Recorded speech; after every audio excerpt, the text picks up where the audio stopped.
কবি আর্যতীর্থর কবিতা শেষ পারানি। সন্তানই যে দেখবে আমায়, সেই ধারণা ছাড়তে হবে।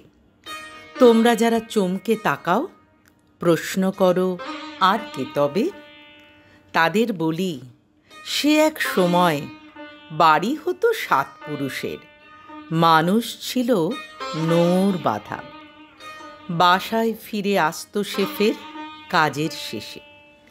বৃদ্ধ হলে জায়গা নিত প্রজন্ম তার। পাল্টে গেছে সেসব এখন, যুগটা এখন অস্থিরতার। মালদা যদি দাদুর বাড়ি, বাবা থাকেন বেঙ্গালুরু। আরও সুদূর রাজ্যে কোনো ছেলের চাকরি জীবন শুরু, কিংবা মেয়ে বিদেশ গেছে উচ্চতর জ্ঞানের খোঁজে।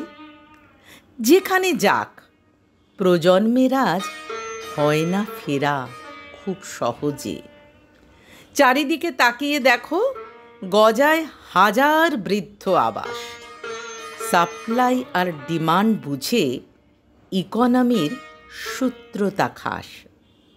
সব সন্তান পাষাণ হৃদয়, সেই ধারণার ভিত কিছু নেই। স্মৃতির ভেতর দিয়ে দেখি ভুল হয়ে যায় হয়তো তাতেই। সে এক সময় ছুটি হলে ফিরত সবাই দেশের বাড়ি।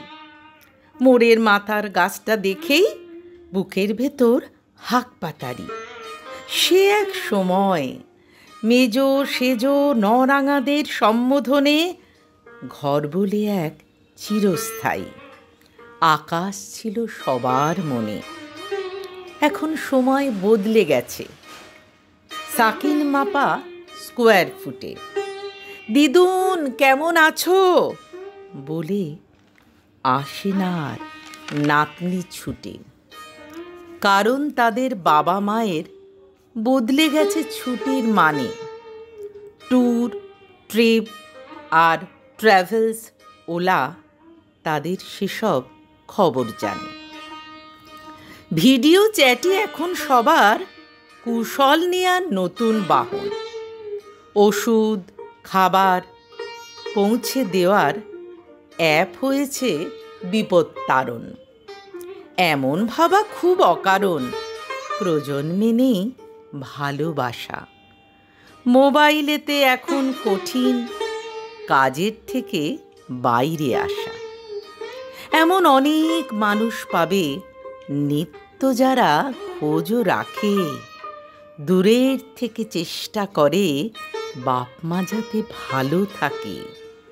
কিন্তু তাদের হাত পা বাঁধা, কাজের ঘানির পেশাই এত। করবে কি আর, পেট চালাতে যুগের দাবি এখন সে তো। তাই বলি কি, সবাই এখন ঘরকে বরণ কুলায় ভাবি।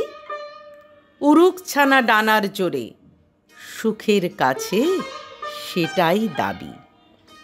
সবাই যদি মনের মতন পড়শি এবং বন্ধু বাছি, পাকা চুলেও থাকবে যারা ডাকার মতো কাছাকাছি।